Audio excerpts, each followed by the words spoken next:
Assalamualaikum warahmatullahi wabarakatuh. Perkenalkan, kami dari kelompok 10.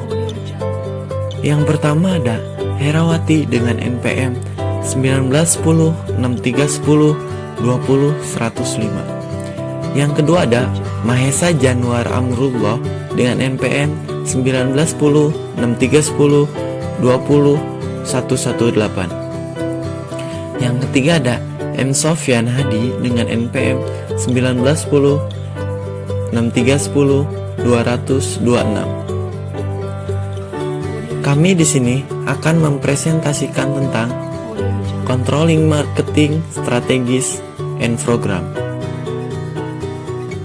atau implementasi dan pengendalian strategi pemasaran.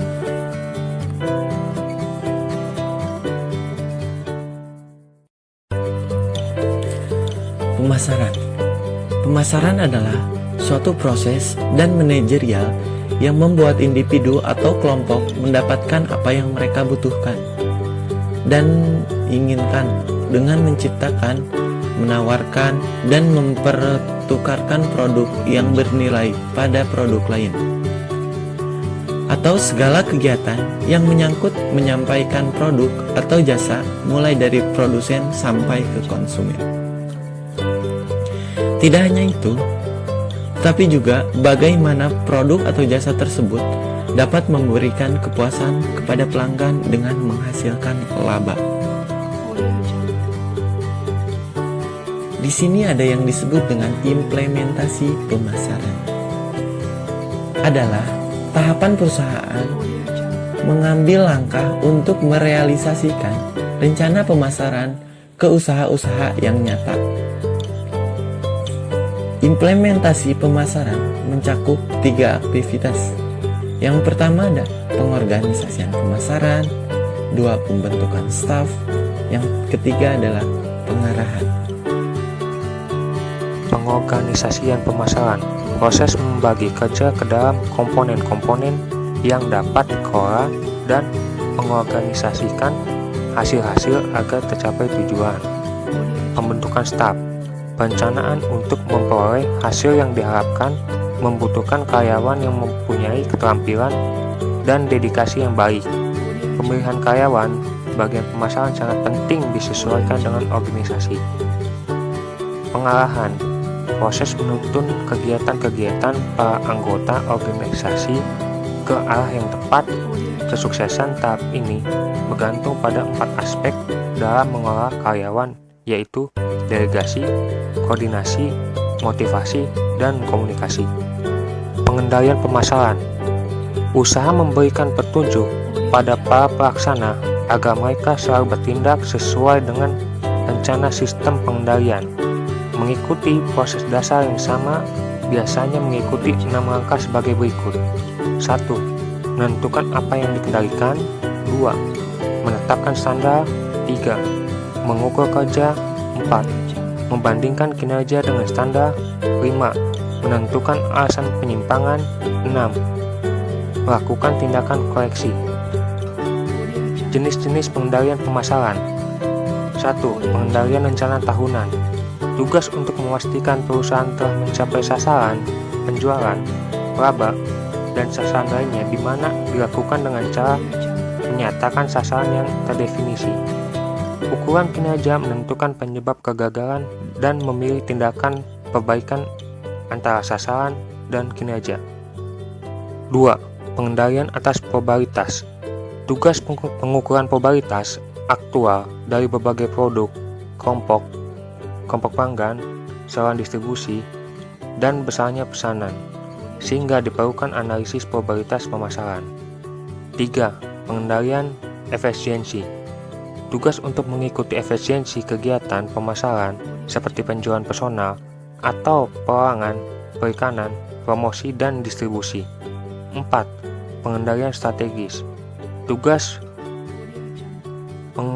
mengevaluasi apakah strategi pemasaran sesuai dengan kondisi pada saat ini, sehingga diperlukan suatu alat, yaitu audit pemasaran. Selanjutnya, studi kasus mengenai implementasi dan pengendalian strategi pemasaran GoPay sebagai teknologi alat pembayaran. Sebelumnya, kita harus mengetahui terlebih dahulu apa itu fintech. Fintech atau financial technology merupakan hasil gabungan antara jasa keuangan dengan teknologi yang dahulu saat melakukan transaksi harus secara langsung dan berupa uang. Namun, dengan adanya fintech, kita dapat melakukan transaksi secara tidak langsung. Kembali ke studi kasus. Yang pertama, strategi distribusi GoPay melalui Gojek. Sebagai salah satu strategi marketing Gojek, GoPay adalah sistem pembayaran elektronik untuk memudahkan para pengguna layanan Gojek. Sistem pembayaran online menjadi hal penting bagi perusahaan tersebut. Pengimplementasian sistem tersebut diharapkan dapat meningkatkan kredibilitas Gojek. Untuk saat ini, GoPay hanya bisa diunduh melalui aplikasi Gojek. Yang kedua, strategi penetapan harga isi ulang GoPay. Penetapan biaya isi ulang saldo GoPay sesuai dengan ketentuan Bank Indonesia, yakni Peraturan Anggota Dewan Gubernur Nomor 19 Tahun 2017 tentang Gerbang Pembayaran Nasional yang berlaku sejak September 2017. Yang ketiga, strategi inovasi GoPay. Aplikasi Gojek yang awalnya untuk memenuhi kebutuhan transportasi dan logistik, kini sudah mengembangkan teknologinya. Strategi mengembangkan GoPay dilakukan untuk mempermudah berbagai transaksi yang menjadi kebutuhan masyarakat sehari-hari. Selain untuk mempermudah transaksi e-commerce, GoPay siap untuk menjadi alat pembayaran jalan tol, listrik, hingga pembayaran permainan di App Store dan Google Play. Saat ini, lebih dari 50% pengguna Gojek menggunakan GoPay untuk membayar berbagai transaksi. GoPay memilih progres sebagai platform pembayaran online masa depan. Peran GoPay akan semakin besar, bukan hanya untuk Gojek, melainkan ekonomi digital secara keseluruhan. Yang keempat, strategi pemasaran GoPay melalui Gojek. GoPay pastinya akan terus tumbuh seiring dengan pertumbuhan konsumen yang menggunakan aplikasi Gojek dan juga para pengendara yang tergabung di dalamnya. Mereka tidak perlu melakukan edukasi yang panjang dan memakan biaya yang mahal karena GoPay menjadi bagian yang terintegrasi dari layanan Gojek yang sangat beragam.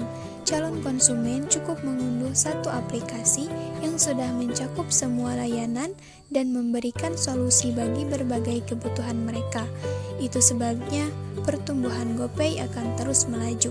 Gojek sebagai induk dari GoPay sangat sistematis dalam melakukan ekspansi. Mereka mempunyai visi yang sangat jauh ke depan lalu melakukan eksekusi dengan sistematis dan cepat. Gojek melakukan ekspansi dari segi layanan dan jaringan lingkungan yang sangat sistematis dan selalu ada inovasi baru untuk membuat ekosistemnya. Ekosistem yang terbangun ini akan membuat mereka semakin susah dikalahkan oleh kompetitor. Yang kelima, strategi promosi GoPay. Dalam melakukan promosinya, GoPay memanfaatkan media sosial online untuk memasarkan produknya. Selain itu, GoPay juga memberikan diskon atau potongan harga jika transaksi menggunakan GoPay. Sekian presentasi dari kelompok kami. Terima kasih. Wassalamualaikum warahmatullahi wabarakatuh.